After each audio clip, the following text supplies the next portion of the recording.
Assalamualaikum warahmatullahi wabarakatuh. Perkenalkan, nama saya Rahmat J. Anjani, NIM 2020-0302-056 dari Fakultas Kesehatan Prodi Ilmu Gizi Universitas Esa Unggul Kebonjeruk, Jakarta Barat.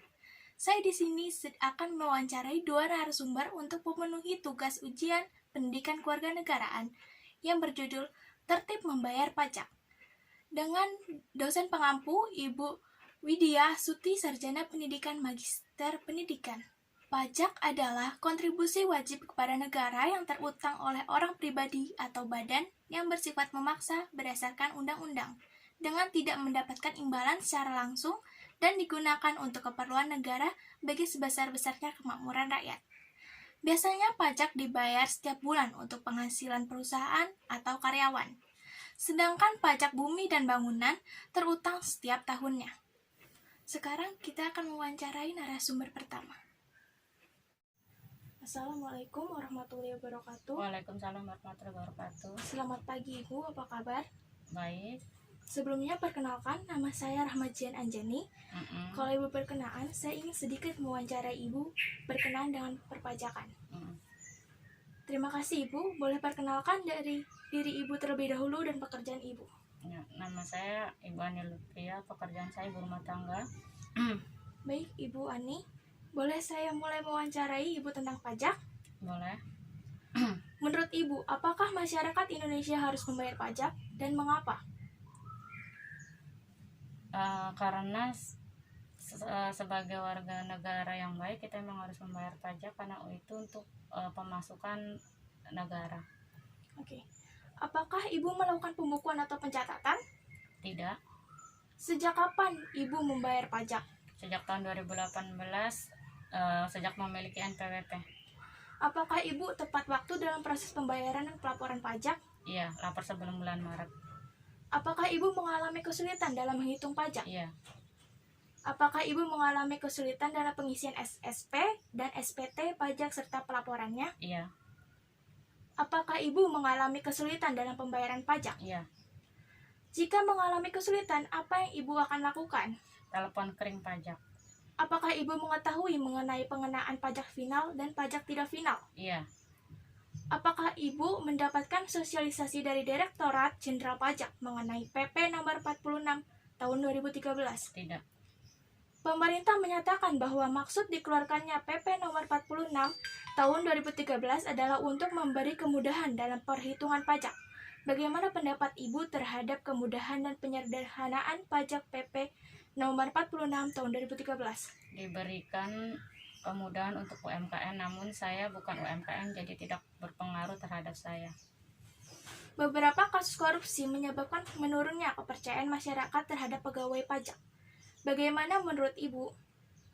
Seharusnya aparat pajak lebih ketat lagi dalam pengawasan terhadap PP sehingga tidak terjadi kecurangan, dan Fiskus harus melakukan sosialisasi terhadap peraturan UU undang-undang jika ada pembaharuan dan memberikan efek jerah terhadap oknum-oknum pajak yang nakal melakukan gratifikasi. Oke, terima kasih Ibu atas waktunya dan jawabannya. Mohon maaf kalau jika mengganggu waktunya. Kurang lebihnya saya mohon maaf. Wassalamualaikum warahmatullahi wabarakatuh. Waalaikumsalam warahmatullahi wabarakatuh. Setelah kita mendengarkan jawaban dari narasumber pertama, selanjutnya kita akan masuk narasumber kedua untuk penjelasannya. Assalamualaikum Ibu. Waalaikumsalam warahmatullahi wabarakatuh.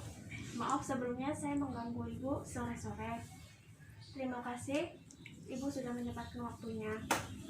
Ya, Boleh perkenalkan dari Ibu terlebih dahulu. ini nama saya Vicky. Kerjaannya accounting. Baik Ibu, boleh saya melakukan wawancara terhadap Ibu tentang pajak? Boleh. Sejak kapan Ibu menjadi akuntan perpajakan?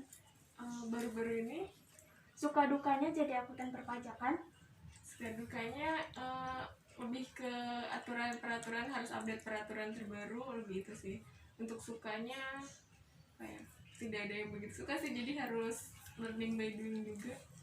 Bagaimana menghitung jumlah pajak yang terutang secara umum? Untuk menghitungnya karena harus ngikutin dari peraturannya sendiri, ada perundang-undangan dari situ, jadi harus ngikutin aturan pemerintah juga, nggak bisa asal hitung gitu aja karena ada tarif-tarifnya juga. Apa yang dimaksud dengan pajak final dan tidak final? Dan berapakah pengenaan pajak final dan pajak tidak final? Untuk pajak final di PPh pasal 4 R 2 itu beda-beda tergantung dari objek pajaknya. Tapi kalau sekarang ada PP 23, nah PP 23 itu updatean terbaru dari PP 46 yang dulunya 1%, sekarang jadi 0,5%, dan itu pun untuk UMKM yang profitnya di bawah 4,8 M setahun. Berapa kasus korupsi yang menyebabkan penurunnya kepercayaan masyarakat terhadap pegawai pajak? Apakah hal ini mempengaruhi masyarakat dalam pemenuhan kewajiban perpajakan seperti membayar dan melaporkan pajak? Untuk kasusnya sendiri banyak sih sebetulnya, tapi kurang tahu juga karena nggak terlalu update untuk kasusnya korupsi itu. Untuk maaf tadi bisa diulangin lagi selain itu? Pemenuhan kewajiban perpajakan seperti membayar dan melaporkan pajak itu mempengaruhi masyarakat atau tidak? Oh iya, itu mempengaruhi. Pertama karena harus tahu kode billingnya dulu. Untuk lapor ke store ke negara itu kan harus tahu kode billingnya, jadi itu harus benar-benar tahu cara inputnya itu, dan kalau bisa jangan sampai salah kode store-nya juga, karena itu akan ribet ketika nanti pemindah bukuan. Itu prosesnya bisa sebulan itu untuk pemindah bukuan. Pemerintah menyatakan bahwa maksud dikeluarkannya PP nomor 46 tahun 2013 adalah untuk memberi kemudahan dalam perhitungan pajak. Bagaimana pendapat Ibu sebagai akuntan pajak? Iya, itu memberikan kemudahan juga karena itu tarifnya final 1%. Cuma untuk sekarang ini ada sudah diupdate lagi dengan PP 23. PP 23 itu sebenarnya sekarang 0,5%. Apakah ada sosialisasi dari Direktorat Jenderal Pajak mengenai PP nomor 46 tahun 2013? Sosialisasinya sih biasanya hanya kayak dari email-emailnya itu sih. Jadi kadang kan ada email dari kantor pajak itu, terus dari sosmed gitu.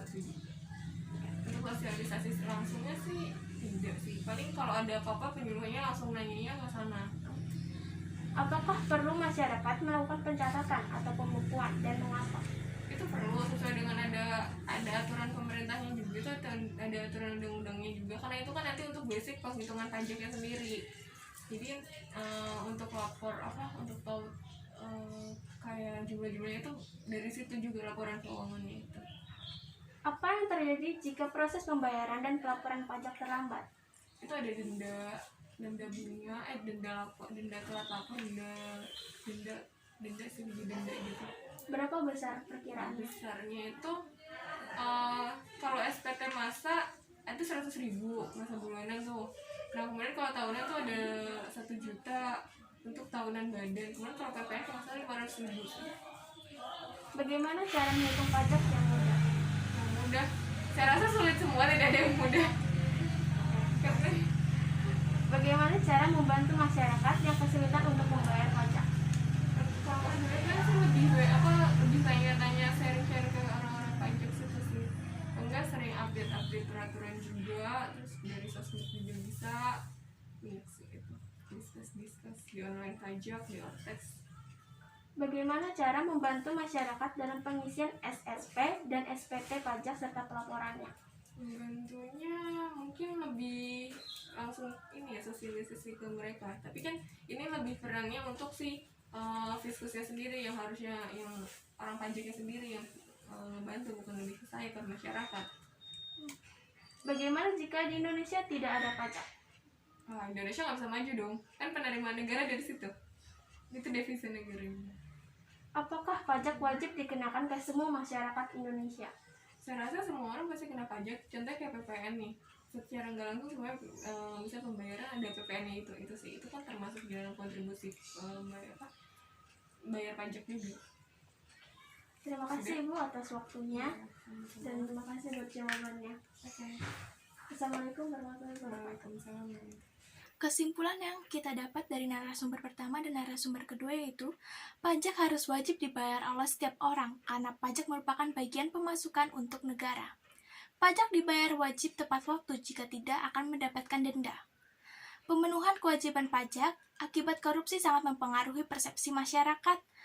Peraturan pemerintah nomor 46 tahun 2013 sangat membantu perhitungan pajak dan memberikan kemudahan untuk UMKM.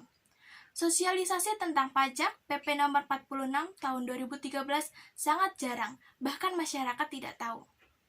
Jika ada, itu pun masyarakat harus tanya kepada petugas pajak. Masyarakat harus melakukan pencatatan pajak sebab untuk mempermudah perhitungan pajak. Jika masyarakat kesulitan untuk membayar pajak, cukup bertanya kepada petugas pajak atau membaca di internet. Pengisian SSP atau SPT pajak dibantu oleh pegawai pajak, jadi tidak perlu mencemaskan. Jika di Indonesia tidak ada pajak, maka tidak ada pemasukan bagi negara.